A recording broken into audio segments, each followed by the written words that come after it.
नमस्कार दोस्तों, अगर आपको धुरंधर जैसी देशभक्ति से भरी फिल्में, भारतीय सेना के गुप्त मिशन और सैनिकों की वीर गाथाएं पसंद है, तो वीडियो को लाइक जरूर करें। अपने विचार कमेंट में लिखें और ऐसी ही दमदार कहानियों के लिए चैनल को सब्सक्राइब करना बिल्कुल न भूलें। आज की कहानी उसी अधूरी जंग से शुरू होती है जो धुरंधर के अंत में हमें सोचने पर मजबूर कर गई थी। एक ऐसा योद्धा जिसे सिस्टम ने मिटा दिया, लेकिन देश आज भी जिसे याद करता है। कहानी भारत की सरहद से शुरू होती है। बर्फीले पहाड़, सन्नाटा और रेडियो पर आती टूटी हुई चेतावनी, दुश्मन अंदर घुस चुका है। यह साफ हो जाता है कि खतरा अब सामने से नहीं, परछाइयों में रहकर वार कर रहा है। देश के बड़े शहरों में एक के बाद एक military data leaks, unexplained blasts और हाई प्रोफाइल किलिंग्स होने लगती है। मीडिया इसे आतंकी हमला बताती है, लेकिन सरकार जानती है कि यह किसी बड़े और संगठित नेटवर्क का काम है। इसी बीच एक पुरानी फाइल फिर से खोली जाती है। फाइल पर सिर्फ एक नाम लिखा है, धुरंधर। ऑफिशियल रिकॉर्ड में वह शहीद है, लेकिन हकीकत में वह जिंदा है। वह अब वर्दी नहीं पहनता, उसे सलाम नहीं मिलता, लेकिन जब देश के सारे रास्ते बंद हो जाते हैं, तभी उसका नाम लिया जाता है। यह जंग नियमों से नहीं जीती जा सकती। देश बचाना नियम नहीं, जिम्मेदारी होती है। जांच आगे बढ़ती है और सामने आता है कि दुश्मन को सिस्टम के अंदर से मदद मिल रही है। कुछ ताकतवर लोग पैसे और सत्ता के लालच में देश की सुरक्षा बेच चुके हैं। ये लड़ाई अब सिर्फ गोलियों की नहीं, बल्कि सिस्टम बनाम डैश की बन जाती है।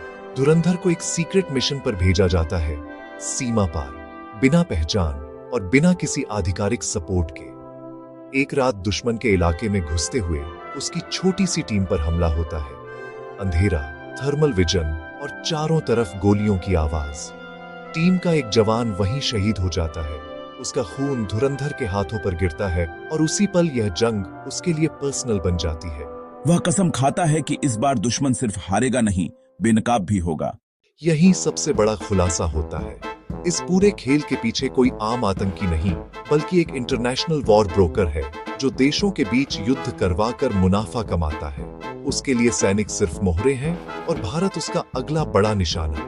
धुरंधर को यह भी पता चलता है कि जिस ऑपरेशन में उसे डेड डिक्लेयर किया गया था, वही इस पूरी साजिश की नींव था। सिस्टम ने जानबूझकर अपने ही सैनिक को कुर्बान कर दिया था, ताकि सच्चाई कभी बाहर न आए।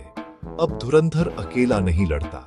वह उन सैनिकों को इकट्ठा करता है जो कागजों में खत्म हो चुके हैं, लेकिन जिनका ज़मीर आज भी जिंदा है। ये कोई बड़ी सेना नहीं, बस कुछ लोग और एक मजबूत इरादा। यही धुरंधर 2 की असली ताकत बनता है। एक शैडो वॉर, जहां नाम नहीं, सिर्फ नतीजे मायने रखते हैं।